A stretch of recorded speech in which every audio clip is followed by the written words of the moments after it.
लोकशाहीचा बुलंद आवाज, रिपब्लिकन वार्ता महाराष्ट्र। साकोरा बोरखडी बंधाऱ्याचे पाणी शेतात घुसले, पिकासह माती वाहून शेतकऱ्यांचे मोठे नुकसान, भरपाईची मागणी।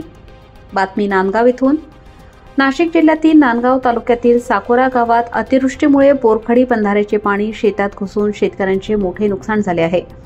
या घटनेमुळे पिकासह माती वाहून गेल्याने शेतकरी वर्ग हवालदिल झाला असून शासनाकडे पंचनामा करून योग्य ती नुकसान भरपाई देण्याची मागणी होत आहे।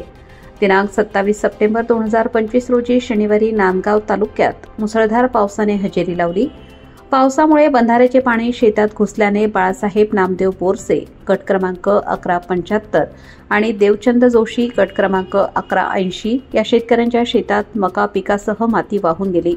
यामुळे शेतीचे मोठे नुकसान झाले असून दिवाळी दसरा जवळ आल्याने शेतकरी चिंतेत सापडले आहेत।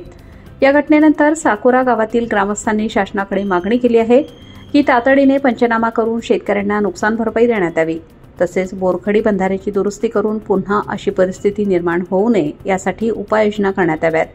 शेतकऱ्यांचे म्हणणे आहे की अतिवृष्टीमुळे पिके आणि माती वाहून गेल्याने शेती पुन्हा तयार करणे कठीण झाले आहे।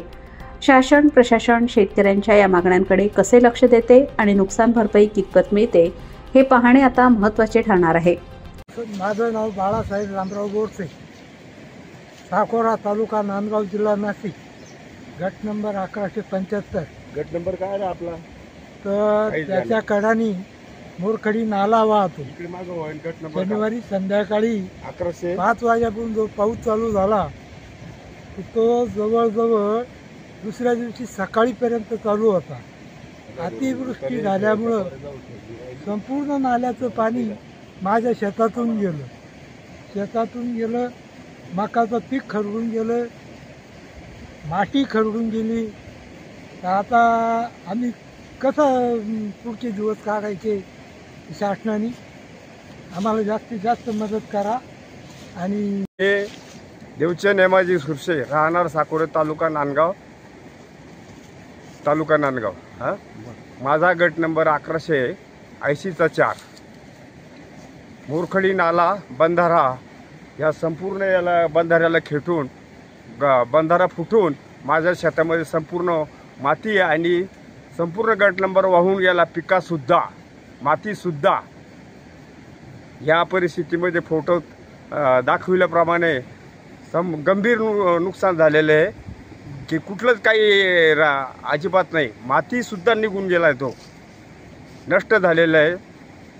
पासून रात्रभर मुसळधार पाऊस चालू होता, त्या पद्धतीप्रमाणे सकाळपर्यंत रात्रभर पाऊस चालू उघडला नाही आणि त्याच्यामुळे पिकाचं बंधाराला खिळून मोठे अतोनात नुकसान झालं। पिकं तर गेलं पण जमीन नष्ट झालेली आहे। जमीन बंधारा फुटल्यामुळे माझी बंधाऱ्याखाली जमीन येते, बंधाऱ्यात याच्यात ती जमीन गायब झाली आहे, दिसेनाशी झालेली। तेव्हा शासकीय याच्याप्रमाणे जी जास्तीत जास्त मदत देऊन जमीन दुरुस्ती करून मिळेल या पद्धतीप्रमाणे मला न्याय द्यावा ही महत्त्वाची। रिपब्लिकन वार्ता महाराष्ट्र न्यूजसाठी नांदगाव प्रतिनिधी Muktaram Bagul, Nashik. Subscribe now and press the bell icon. Never miss an update.